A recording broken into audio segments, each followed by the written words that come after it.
Porter, I need space to explore my feelings. Elara delivers this line while stirring her morning coffee, the same way she might announce we're out of milk. Casual, practiced, like she's rehearsed it in the mirror. I'm standing at our kitchen island, holding a piece of toast that suddenly tastes like cardboard. Through the window, I can see our neighbor, Mrs. Kessler, walking her ancient poodle past our perfectly manicured lawn. Everything looks normal. Everything feels wrong. Space? I repeat, setting down the toast. What kind of space are we talking about here? Like a yoga retreat? Or more of a pack your bags and don't come back situation? She doesn't laugh. Elara used to laugh at my jokes back when we were building this life together. Back when I was restoring Victorian homes and she was selling them and we thought we made a perfect team. I'm being serious, Porter. Her voice has that edge I've been hearing more often lately.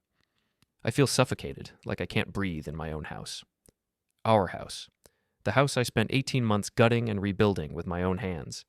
Every beam, every tile, every custom cabinet crafted while she picked paint colors and posted progress photos on Instagram. Okay, I say, because what else do you say? How much space are we talking about? I've been looking at some apartments, just temporarily, until I figure things out. The way she says temporarily makes my stomach clench. It's the same tone she uses with difficult clients right before she drops their asking price. I'm a contractor, not a therapist, but I know when something's been planned in advance. The timing, the careful words, the way she won't quite meet my eyes. This isn't a sudden revelation. This is a demolition that's been scheduled for weeks. What about June? Our 12-year-old daughter is upstairs, probably listening to every word through the thin floors I should have soundproofed better. She can stay here during the week, school and all, but maybe weekends with me once I get settled. Once she gets settled, like she's moving to a new city instead of abandoning her family. And how long is this exploration supposed to take? Elara finally looks at me directly. I don't know, Porter. That's the point. I need to figure out who I am when I'm not just your wife and June's mother. The phrase hits like a sledgehammer to the chest. Not just my wife. Like being married to me is some kind of burden she needs to shed. Right, I manage. Well, I guess I should help you pack then. She blinks, clearly expecting more of a fight. You're not angry? I am angry. I'm furious. But I'm also a man who spent 20 years in construction, and I know when a structure is compromised beyond repair, you don't waste time arguing with gravity. Would it change anything if I was? No, she admits. It wouldn't. Then let's get you packed. The next 3 hours pass in a surreal haze. Elara moves through our bedroom like she's staging it for a photo shoot, carefully selecting clothes and personal items. I carry boxes and suitcases, playing the role of the supportive husband right up until the end. That's when I notice the passport sleeve tucked between her cosmetics. Not unusual by itself. Elara travels for work, showing luxury properties to out-of-state buyers. But this passport sleeve is new. Leather. Expensive. The kind you buy when you're planning something special. I don't say anything. I just keep folding her clothes and stacking boxes. While she's in the bathroom gathering toiletries, I flip open her laptop. It's still logged into her email, and the preview pane shows recent messages. Most are work-related, but one subject line catches my attention. Weekend getaway confirmation. I don't click on it. I don't need to. The sender's name tells me everything. Mason Hartley. Mason Hartley, the developer who's been buying up waterfront properties all along the Gulf Coast. The one with the red Corvette and the shark-tooth smile. The one who's been stopping by our house lately, supposedly interested in my restoration work. Now I understand why Elara's been so interested in exploring her feelings. I close the laptop and continue packing, but something fundamental has shifted inside me. The hurt is still there, sharp and immediate, but it's being joined by something colder, something more calculating. When she's ready to load the car, I help carry everything out. Mrs. Kessler pretends not to watch from her front porch, but I can feel her eyes tracking our every move. By tomorrow, half the neighborhood will know that Elara Keller has moved out. I'll call you in a few days, Elara says, standing beside her loaded Mercedes. Once I get settled. Sure thing. I hand her the last box, making sure to smile. Take all the time you need. She seems relieved by my calm acceptance, maybe even a little disappointed. Did she want me to beg? To fight for her? To make a scene that would justify whatever story she's already told Mason about her unhappy marriage? Too bad for her. I'm not playing that role. After her car disappears down our tree-lined street, I go back inside and pour myself a glass of bourbon. The house feels different already. Quieter, emptier, but also somehow cleaner, like an infected wound that's finally been drained. June comes downstairs an hour later, her eyes red, but her chin set in that stubborn way she inherited from me. "Is Mom coming back?" she asks. "I don't know, kiddo. She says she needs time to think."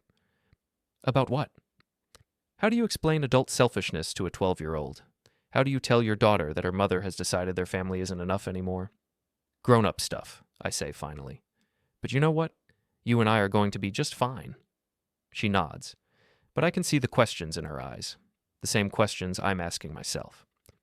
That night, after June's asleep, I sit in my workshop behind the house and think about passport sleeves and weekend getaways, about Mason Hartley's predatory smile and my wife's sudden need for space. I think about the boxes I packed so carefully and the one small detail I changed while Elara was in the bathroom. In her cosmetics bag, nestled between her foundation and mascara, I placed a manila envelope. Inside that envelope are photocopies of our joint bank statements, credit card bills, and mortgage documents. Nothing she doesn't have access to anyway, nothing illegal or stolen, but also something she definitely didn't pack herself, something that will raise very uncomfortable questions if anyone else finds it. I take a sip of bourbon and smile for the first time all day. Elara wants space to explore her feelings? I'm happy to help with that exploration, but she might not like what she discovers. 3 days pass before Elara calls. I'm replacing rotted deck boards at the Morrison house when my phone buzzes. "Porter, it's me." Like I wouldn't recognize my wife's voice. Ex-wife? Soon-to-be ex-wife. The terminology is still unclear. "Hey there. How's the exploration going?" "Good. Really good. I'm staying at the Sunset Palms Apartments on Bayshore Drive. It's nice. Quiet." Sunset Palms. I know the complex. Luxury units with Gulf views, 2-bedroom minimum, starting at $3,000 a month. Quite an upgrade from exploring feelings. Sounds expensive for a temporary arrangement. I'm managing. Her voice carries that defensive edge again. "Anyway, I wanted to talk about June. Maybe she could stay with me this weekend? I could pick her up Friday after school." "She's got a soccer game Saturday morning, championship semifinals." Silence. Elara has missed exactly one of June's soccer games in 3 years, and that was because she had food poisoning. "Right. Soccer. I forgot." No, she didn't forget. She just has other priorities now.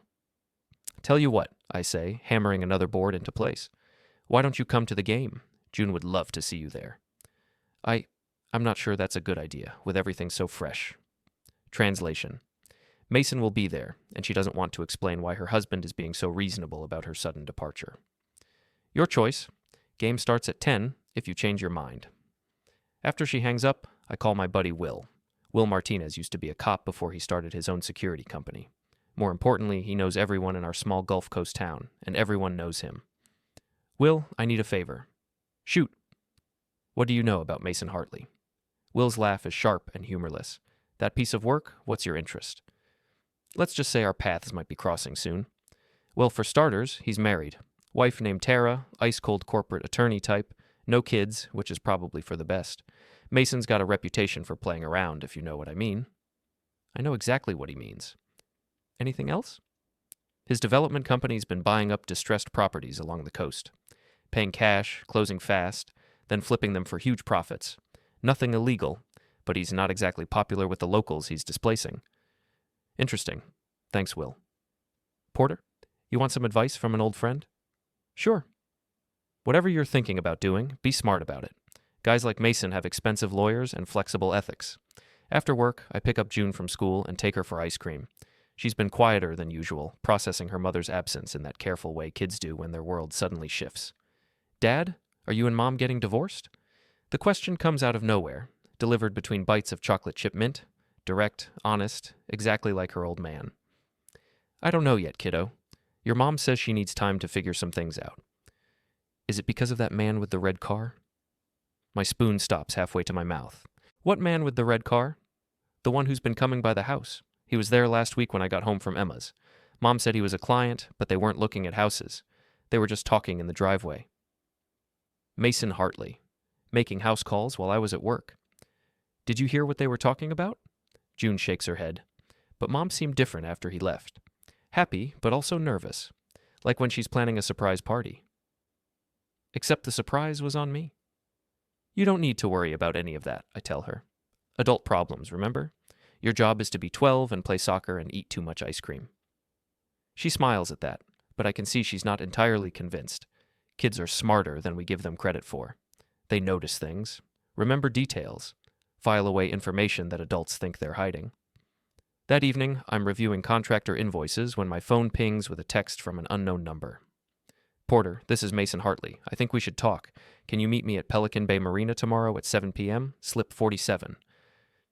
I stare at the message for a full minute. The audacity is breathtaking. He's sleeping with my wife, and now he wants to have a man-to-man chat about it? I type back, see you there. Then I call Will again. I need another favor. Can you meet me at Pelican Bay tomorrow evening, around 6:30? What's going on, Porter? Nothing dangerous. I just want a witness nearby when I have a conversation with someone. This wouldn't be about Mason Hartley, would it? Maybe. Christ, Porter, your wife? Apparently. Will's silence stretches long enough that I think the call dropped. Okay, he says finally. I'll be there, but Porter? Yeah? Don't do anything stupid, or guys like Hartley aren't worth throwing your life away over. The next evening, I arrive at the marina 15 minutes early.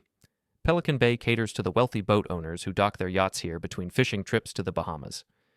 Mason's slip houses a 30-foot cigarette boat named Liquid Assets. Subtle. Will's truck is parked near the marina entrance.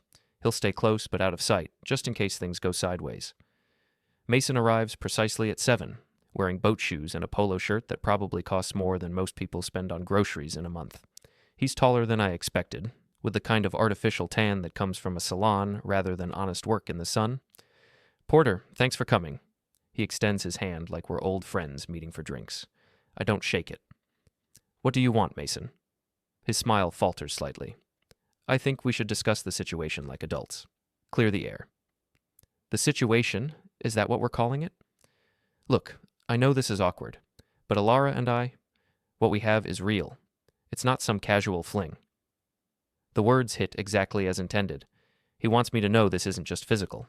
He wants me to understand that my wife chose him not just for a weekend getaway, but for something deeper. How long? I ask. Does it matter? Humor me. Mason checks his watch, a gold Rolex that catches the marina lights. 3 months, maybe 4. 4 months.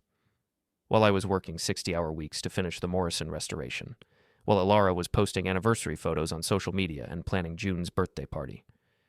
And you thought I should know this because? Because I want to handle this right. Elara's going to file for divorce, and I'd prefer if we could keep things civilized, for everyone's sake. Civilized. I'm prepared to be generous. I know you've put a lot of work into the house. I could help make sure the settlement is fair. Now I understand. This isn't about clearing the air or handling things like adults. This is about buying my cooperation, making sure I don't cause problems for their new life together. That's very thoughtful of you, Mason, but I think I'll let the lawyers handle the settlement. His expression hardens slightly. I'm trying to be reasonable here, Porter, and I appreciate that. Really. But I have a question for you. What's that? Does your wife know you're here? The question catches him off guard. For just a moment, his practiced confidence slips. Tara and I have an understanding. I bet you do? Does that understanding include her knowing about Elara? That's not your concern? You're right, it's not, but it might be hers. Mason steps closer, and I can smell his expensive cologne mixed with the salt air from the Gulf. Are you threatening me? Not at all. I'm just wondering if your wife is as understanding as you think she is. Stay away from my family, Porter. Funny. I was about to say the same thing to you. We stare at each other for a long moment. Two men who've never met before tonight, connected now by betrayal and consequences neither of us fully understands yet. This doesn't have to be complicated, Mason says finally. You're probably right, but complicated is what happens when you sleep with another man's wife. I turn and walk away, leaving him standing alone beside his overpriced boat. Will falls into step beside me as I reach the parking lot. How'd it go? About like you'd expect. He offered to buy me off. And? I declined. Will shakes his head. You know he's not going to just let this go, right? Guys like that don't like being told no. I'm counting on it. That night, I sit in my workshop again, thinking about Mason's offer and his threats, about Elara's new apartment and her need for space, about the manila envelope I tucked into her cosmetics bag 3 days ago, an envelope she still hasn't called to ask about, which means she either hasn't found it yet or she has found it and doesn't want to admit it. Either way, the exploration of her feelings is about to get much more interesting. The call comes at 6 in the morning, jarring me awake from the first decent sleep I've had in a week. Porter? Elara's voice is sharp, strained. We need to talk, now. Good morning to you too. What's wrong? Don't play games with me. You know exactly what's wrong. So she found the envelope. Took her long enough. I'm afraid you'll have to be more specific. I'm not a mind reader. The papers, Porter. The bank statements. The copies of everything. What the hell were you thinking? I sit up in bed, fully awake now. What papers? Don't lie to me. I know you put them in my bag. In my makeup case. Do you have any idea what could have happened? Why don't you tell me? Silence. Then, someone could have seen them. Someone could have gotten the wrong idea. Someone. Not Mason. Someone. What kind of wrong idea? Just meet me at the Waffle House on Gulf Boulevard in an hour. We need to sort this out. The line goes quiet. I check the time. 6:15 on a Saturday morning. June's soccer game isn't until 10, which gives me plenty of time for whatever conversation Elara thinks we need to have. I shower, dress, and drive to the Waffle House, a greasy spoon that's been serving truckers and insomniacs for 30 years. It's the kind of place Elara would never normally set foot in, which makes it perfect for a conversation she doesn't want overheard. She's already there when I arrive, sitting in a corner booth with her back to the wall. She looks tired, stressed, like someone who hasn't been sleeping well. You look terrible, I say, sliding into the seat across from her. Thanks, you always know just what to say. The waitress brings coffee without being asked, small-town service at its finest. So, I say, adding sugar to my cup, tell me about these mysterious papers. You put copies of our financial records in my cosmetics bag. Don't deny it.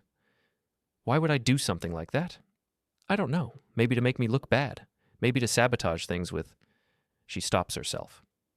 With Mason? Her face flushes. How did you... Lucky guess. So what happened? Did he see the papers? Elara stares into her coffee cup like it holds the answers to all her problems. He was helping me unpack. The envelope fell out when I was organizing my bathroom. He saw the bank statements. And? And he had questions about our assets, about the house, about why I would have copies of everything. Now we're getting somewhere. What kind of questions? He wanted to know if I was planning to claim half of everything in the divorce. He seemed concerned about the property values. Concerned. Mason Hartley, successful developer and serial adulterer, was concerned about my wife's potential divorce settlement. How touching. What did you tell him? The truth? That I didn't know how you got those papers in my bag, but that it didn't mean anything. And he believed you? I think so, but Porter, this has to stop. Whatever game you're playing, it ends now. I lean back in the vinyl booth, studying my wife's face. She's scared, but not of me. She's scared of losing Mason, scared that her new life is already developing cracks. I'm not playing any games, Elara. I helped you pack, just like you asked. If some papers got mixed in with your things, that was an accident. Accident. Mistakes happen, especially when you're in a hurry to leave your family behind. She flinches at that, but recovers quickly. I want a divorce, Porter. Clean, simple, no drama. I'll take half the house value and half our savings. You keep your business, I keep mine. We split custody of June. Sounds reasonable. Good. I'll have my lawyer draw up the papers. Your lawyer. Anyone I know? Tara Hartley. The name hits like a slap. Mason's wife. The ice-cold corporate attorney Will mentioned. Interesting choice. Does she know you're sleeping with her husband? Elara's face goes white. We're not... Come on, Elara. I'm a lot of things, but I'm not stupid. Mason Hartley has been sniffing around for months. You suddenly need space to explore your feelings. You're living in a $3,000 apartment you can't afford on a realtor's commission. The math isn't complicated. You don't understand. Then explain it to me. She looks around the diner, making sure no one's listening. The morning crowd consists of construction workers and retirees, none of whom care about our marital problems. Mason and I, it's complicated. I bet it is. His marriage is over, has been for years. Tara knows about us. She's actually helping us navigate the legal aspects. Now that's interesting. The wife knows about the affair and is helping to facilitate it. Either Tara Hartley is the most understanding woman in Florida, or there's something else going on. How progressive of her. She wants out of the marriage as much as Mason does. This way, everyone gets what they want. Everyone except June. June will be fine. Kids adapt. Right. Kids adapt. Is that what you told yourself when you were planning this whole thing? Elara's composure finally cracks. I didn't plan this, Porter. It just happened. 4 months of just happening. That's a lot of coincidence. How did you? Mason told me. We had a nice chat at the marina yesterday. He what? The color drains from her face again. What did you say to him? Nothing much. He offered to buy me off. I declined. Porter, you can't mess this up. You don't understand what's at stake. Then enlighten me. She glances around again, then leans forward and lowers her voice. Mason's company is developing a resort project on the north end of the island. Luxury condos, marina, golf course, the whole thing. It's worth hundreds of millions. Good for him? I'm his partner. Silent partner. I've been helping him acquire the properties, using my real estate connections. When the project launches, I'll make more money than we ever dreamed of. And there it is. The real reason for Elara's sudden need to explore her feelings. Not love, not passion, but money. Lots of it. How much of our savings did you invest in this dream project? Her silence is answer enough. All of it. It's a sure thing, Porter. The permits are approved, the financing is in place. In 2 years, I'll be able to buy and sell houses like ours. And if something goes wrong? Nothing will go wrong. Famous last words. I've seen enough construction projects go sideways to know that nothing is ever a sure thing, especially when it involves millions of dollars and local politics. Well, I say, standing up and dropping a 10 on the table, I hope it works out for you. That's it? That's all you have to say? What do you want me to say, Elara? You've made your choice. You've invested our money in your boyfriend's business venture. You're using his wife as your divorce attorney. You've got it all figured out. I want you to be reasonable. I am being reasonable. I'm letting you go. I start to walk away, then turn back. One more thing. You might want to ask Tara Hartley why she's being so helpful. In my experience, when someone makes things too easy, there's usually a catch. I leave her sitting in the booth, staring after me with confusion and growing fear in her eyes. Outside in the parking lot, I call Will. I need you to look into something for me. What now? Hartley Development Corporation. Specifically a resort project on the north end of the island. I want to know everything. Permits, financing, partners, timeline, everything. This is about your wife, isn't it? Maybe. Can you do it? Give me a couple days. But Porter? Yeah? Be careful. If there's big money involved, people tend to get desperate when things go wrong. After hanging up, I sit in my truck for a few minutes, watching the early morning traffic on Gulf Boulevard. Fishermen heading out for the day, tourists already searching for the perfect beach spot, retirees walking their dogs, normal people living normal lives, unaware that my world has just shifted again. Elara isn't just leaving me for another man. She's leaving me for a business opportunity, our entire marriage, reduced to a financial transaction. But if she thinks I'm going to make this easy for her, she's about to learn otherwise. I drive home to get June ready for her soccer game, already planning my next move. June scores 2 goals in the championship semifinal, leading her team to a 3-1 victory that puts them in next week's finals. She plays with a fierce determination I recognize from my own DNA, channeling whatever confusion she's feeling about her mother's absence into pure athletic focus. Elara doesn't show up. I'm not surprised, but June keeps scanning the bleachers during breaks in the action, looking for a face that isn't there. After the final whistle, she runs over with her medal, grinning despite the disappointment I can see in her eyes. Did you see that second goal, Dad? I totally faked out their goalie. I saw it. You were amazing out there. Do you think Mom watched the live stream? The school posts them online. I'm sure she did, kiddo. She's probably really proud of you. It's a lie, but it's the kind of lie parents tell to protect their children from adult failures. We're loading her gear into the truck when my phone buzzes with a text from an unknown number. Nice game. Your daughter's got real talent. I look around the parking lot, but don't see anyone obviously watching us. The message could be from any parent, coach, or spectator, but something about the timing feels off. Dad, you okay? Yeah, just checking messages. How about we celebrate with lunch at that seafood place you like?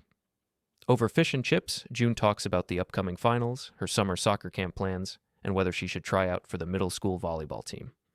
Normal 12-year-old concerns that feel like a lifeline to sanity. Dad, can I ask you something? Shoot. Are you sad about Mom leaving? The question catches me off guard with its directness. June has always been perceptive, but she's growing up faster than I'd like. Yeah, kiddo, I am sad. But not because of anything you did, okay? Sometimes adults make choices that are hard to understand. Do you think she'll come back? I don't know, but whatever happens, you and I are going to be fine. Better than fine. She nods, but I can see the wheels turning in her head. She's trying to make sense of a situation that doesn't make sense, even to the adults involved. That afternoon, while June's at a friend's house, I drive out to the north end of the island to see Mason's resort project for myself. The area is mostly undeveloped, a mix of scrub palmetto and old fishing camps that have been in families for generations. Or at least, it was undeveloped. Now there are survey stakes and construction trailers scattered across what must be 200 acres of prime waterfront property.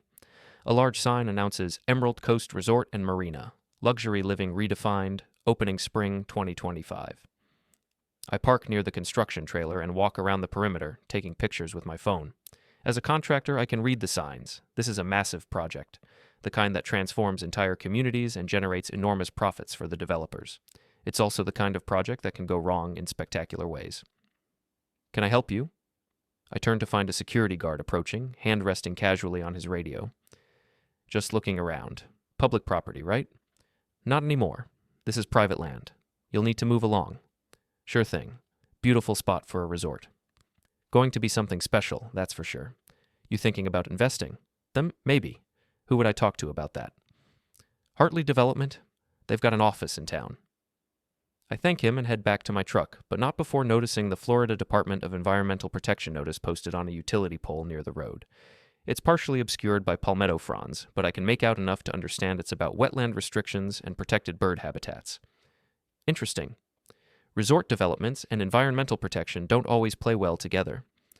My phone rings as I'm driving home. Will. I've got some preliminary information on your resort project. That was fast.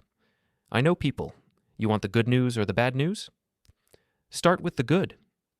The project is real. Permits approved, financing in place, construction scheduled to start next month. If it gets built, it'll be worth exactly what your wife thinks it will. And the bad news? There are some complications. Environmental groups are challenging the wetland permits. The county commission is split on the tax incentives, and there are rumors that some of the property acquisitions weren't entirely voluntary. What kind of rumors? The kind where longtime residents suddenly decided to sell their family land for below-market prices. Nothing provable, but enough to make people nervous. I think about the security guard's casual confidence, the expensive signs, the scope of the project. Will, what happens to investors if the project gets shut down? Depends on how they structured the deal. If it's a legitimate investment, they might get some money back. If it's more speculative, they lose everything. Pretty much. After hanging up, I sit in my driveway for a few minutes, processing what I've learned. Elara has invested our life savings in a project that might never get built. She's betting everything on Mason Hartley's vision of luxury development, without understanding the risks involved. Or maybe she does understand, and she's desperate enough to take the gamble anyway. Either way, she's about to learn that some explorations lead to places you can't come back from. I'm still sitting in the truck when June comes home from her friend's house, full of energy and weekend plans. Watching her bounce up the front steps, I realize that whatever happens between Elara and me, I need to protect our daughter from the fallout. But that doesn't mean I have to protect Elara from the consequences of her choices. That evening, I draft an email to the Florida Department of Environmental Protection asking for copies of all public records related to the Emerald Coast Resort project. As a concerned citizen and local contractor, I explain, I'm interested in understanding the environmental impact of such a large development. It's a perfectly legal request, the kind any responsible community member might make, the kind that might raise uncomfortable questions about permits and approvals and the political connections that make big projects possible. I hit send and pour myself a bourbon, thinking about game day and goals scored and the different ways people keep score in life. Tomorrow, I'll start keeping score my own way. The environmental records arrive by email on Tuesday morning. 47 pages of bureaucratic language that paint a picture of shortcuts and questionable approvals. I'm reading through wetland impact assessments when my phone rings. Porter, it's Tara Hartley. I think we should meet. Mason's wife, Elara's new divorce attorney, the woman who supposedly knows about the affair and approves of it. Mrs. Hartley, what can I do for you? I'd prefer to discuss this in person. Are you available this afternoon? Say, 3 o'clock at my office? I'll be there. Hartley & Associates occupies the top floor of a downtown office building with views of the Gulf. Tara Hartley's corner office is all glass and steel, designed to intimidate clients and opposing counsel alike. She's younger than I expected, maybe 40, with silver-streaked hair and the kind of sharp beauty that comes from good genetics and expensive maintenance. When she stands to shake my hand, her grip is firm, professional. Thank you for coming, Mr. Keller. Please, have a seat. The chair across from her desk is positioned slightly lower than hers, a subtle psychological advantage that probably works on most people. I settle into it and wait for her to make the first move. I understand you've been asking questions about my husband's business ventures. Have I? The Department of Environmental Protection received a public records request yesterday from someone very interested in the Emerald Coast Resort project. Concerned citizen. We get a lot of development pressure in this area. She smiles, but it doesn't reach her eyes. Of course, environmental stewardship is so important. I think so. Mr. Keller, I'm going to be direct with you. Your wife has asked me to represent her in your divorce proceedings. Normally, this would create a conflict of interest given my husband's relationship with her. Normally. But these aren't normal circumstances. Elara and I have reached an understanding that benefits everyone involved. Everyone? You, her, my husband, me, even your daughter. I lean back in the chair, studying her face. I'm listening. Elara will receive a fair settlement. Half the house value, half your joint savings, reasonable child support. In return, the divorce proceeds quickly and quietly, with minimal disruption to everyone's lives. And if I don't agree to this fair settlement, then things become complicated, expensive, public. The threat is delivered with lawyer precision, wrapped in reasonable language that doesn't quite hide the steel underneath. Mrs. Hartley, can I ask you something? Certainly. Does your husband know you're here? For just a moment, her composed expression flickers. Mason and I discuss all our business dealings. Including his affair with my wife? I'm aware of their relationship, yes. And you're comfortable representing her interests? I'm comfortable representing my client's interests, whatever those may be. I stand up, walking to the window that overlooks the resort construction site in the distance. Oh, nice view. You can probably see your husband's project from here. Mr. Keller, tell me something, Mrs. Hartley. What happens to Elara's investment in the resort if the environmental permits get revoked? Silence. When I turn back to face her, Tara's professional mask has slipped slightly. I'm not sure what you mean. The wetland protection violations, the endangered bird habitat that somehow got overlooked in the initial environmental assessment, the county commissioners who might reconsider their approval if public pressure gets too intense. Those permits are solid. Are they? Because the documents I've seen suggest otherwise. Seems like someone was in a hurry to get approvals, maybe cut a few corners along the way. Tara stands up, moving around the desk to face me directly. What do you want? I want my wife to understand what she's gotten herself into, and I want you to understand that I'm not some contractor you can intimidate with legal threats. Mr. Keller, you're playing a dangerous game. No, Mrs. Hartley. Your husband is playing a dangerous game. I'm just asking questions. I head for the door, then pause. One more thing. You might want to ask Elara how those financial documents ended up in her possession. I think you'll find the answer interesting. I leave her standing in her glass office, probably already reaching for her phone to call Mason. That evening, I'm helping June with her math homework when Elara calls. Porter, what did you say to Tara Hartley? We discussed your divorce settlement. Seemed reasonable. She said you were asking about Mason's business, about permits and environmental issues.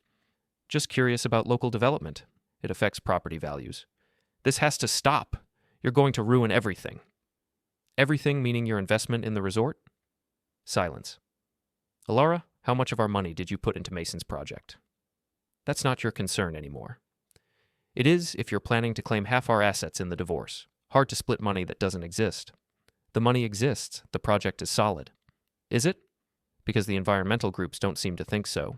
Neither do some of the county commissioners, and the state attorney's office has started asking questions about those property acquisitions. How do you know about the state attorney? I don't, but her reaction tells me I'm on the right track.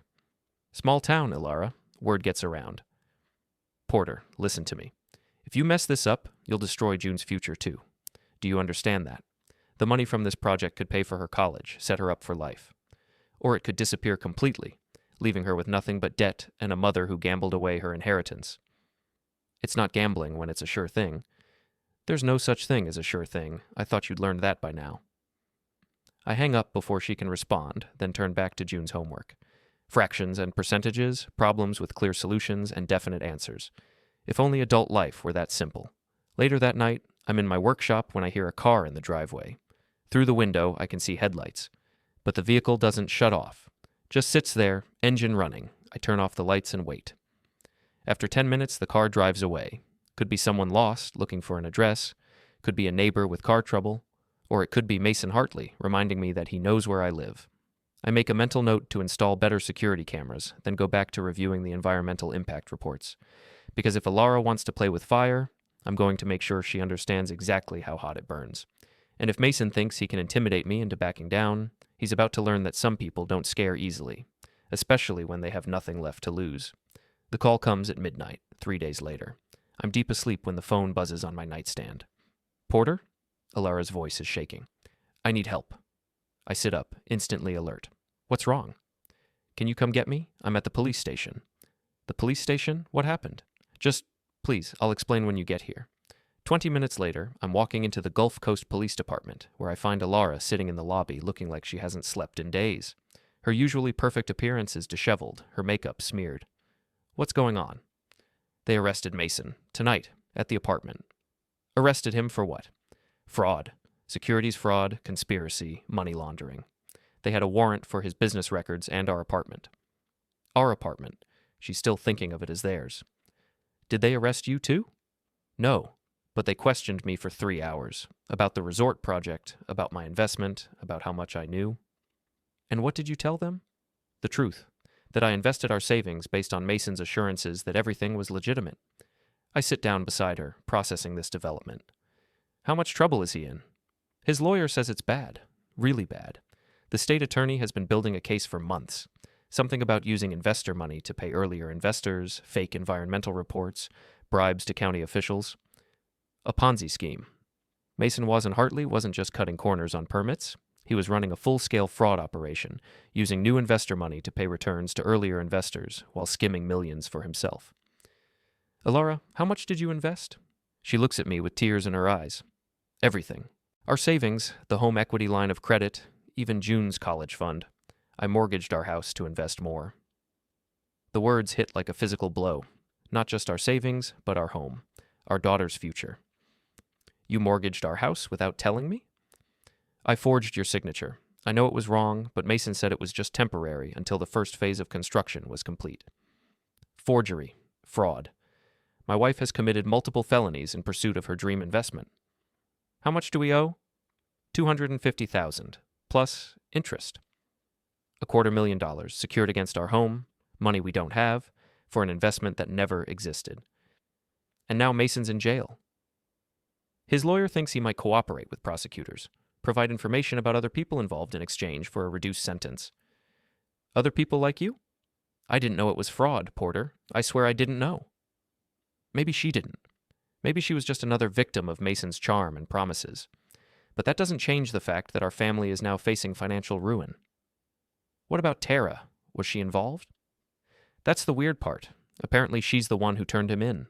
She's been working with the FBI for months, recording conversations, copying documents, everything she told me about their marriage being over, about her helping us navigate the legal issues. It was all lies. Tara Hartley wasn't the understanding wife facilitating her husband's affair. She was a federal informant, gathering evidence to destroy him. She played you. She played all of us, Mason, me, probably dozens of other investors. I think about my meeting with Tara, her careful questions about environmental permits and public records requests. She wasn't trying to protect the project. She was trying to figure out how much I knew about the fraud. Elara, you need a lawyer, a criminal lawyer. I can't afford a lawyer. We can't afford anything. What about the apartment? Your car? Mason was paying for the apartment. The car is leased through his company. Everything's going to be seized as part of the asset forfeiture. So my wife is not only facing potential criminal charges, she's also homeless and broke. The woman who left me to explore her feelings has discovered that some explorations lead to very dark places. You can come home, I hear myself saying, until we figure this out. She looks at me with surprise and something that might be gratitude. Why would you help me after everything I've done? Because June needs her mother, and because no matter what's happened between us, I don't want to see you in prison. It's true, but it's not the whole truth. The whole truth is that I want Elara to understand the full scope of what she's lost. Not just our marriage, but our security, our future, our daughter's trust. I want her to live with the consequences of her choices, and that's harder to do from a jail cell. We drive home in silence, Elara staring out the window at the familiar streets she thought she was leaving behind forever. When we pull into our driveway, she breaks down completely. I'm so sorry, Porter. I thought I was securing our future. I thought I was being smart. You thought you were trading up? Better husband, better life, better money? Yes, she whispers. I did think that. And now? Now I've lost everything. Our money, our home, our marriage. June's going to hate me. June's going to be confused and hurt, but she's not going to hate you. Kids are more forgiving than adults. We sit in the truck for a few more minutes, both of us staring at the house I built with my own hands, the home that's now mortgaged to pay for a dream that never existed. What happens now? Elara asks. Now we try to clean up the mess. We figure out how to save the house, how to protect June, how to move forward. Together? I look at my wife, my estranged wife, my soon-to-be ex-wife, the mother of my daughter, and the woman who just destroyed our financial future. I don't know. But for now, yes, together. Because sometimes the best revenge isn't destroying someone. Sometimes it's saving them and making sure they understand exactly what it cost you to do it. Sometimes it's letting them live with the knowledge that they had something good, something real, something worth keeping. And they threw it all away for a lie. We go inside and I show Elara to the guest room. Tomorrow we'll start dealing with lawyers and creditors and the long process of rebuilding what she tore down. Tonight, I just want to hold on to the satisfaction of knowing that justice sometimes comes in forms you never expect.